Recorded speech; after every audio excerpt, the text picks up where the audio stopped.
ایک بہت بڑے بادشاہ تھے، بڑے اللہ کے ولی بھی تھے۔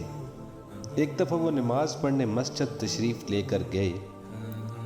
نماز پڑھنے کے بعد دیکھا کہ ایک طالب علم نماز پڑھ رہا ہے، بڑے خشوع کے ساتھ اور بڑے اطمینان کے ساتھ، اور ایسی نماز پڑھ رہا ہے کہ بادشاہ نے کہا ایسی نماز تو میں نے آج تک نہیں دیکھی، بڑے خشوع کے ساتھ اور بڑے اطمینان کے ساتھ۔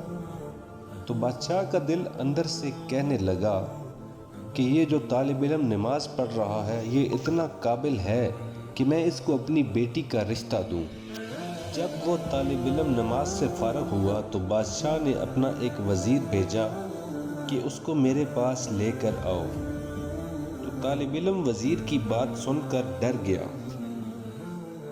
کہ آخر بادشاہ مجھے کیوں بلا رہا ہے، میں نے کیا کام کیا ہے۔ اب وہ ڈرتے ہوئے بادشاہ کے پاس آیا۔ بادشاہ نے اسے بٹھایا اور کہا میں تم سے ایک بات کرنا چاہتا ہوں، وہ یہ کہ میرے دل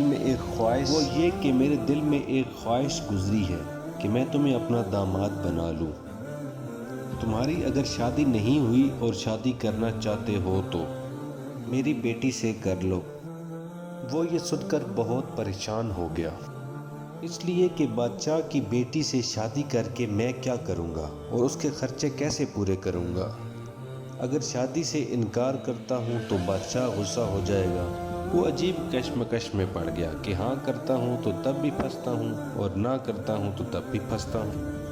بالآخر اس نے قبول کر لیا یہ رشتہ۔ اس کے بعد شادی کا وقت آیا، شادی ہو گئی اور رخصتی بھی ہو گئی۔ وہ دلہن کو لے کر جھونپڑی میں چلا گیا۔ کھانے پینے کا مختصر انتظام جو اس نے ایک دو وقت کا بنا رکھا تھا، جب کھانے کا وقت آیا تو دونوں شرماتے ہوئے تھوڑا سا کھانا کھایا۔ جب کھانا کھا چکے تو اس نے اپنی بیوی سے کہا جو کھانا بچ گیا ہے اس کو صبح ناشتے کے لیے رکھ دینا۔ وہ شہزادی یہ سن کر رونے لگی۔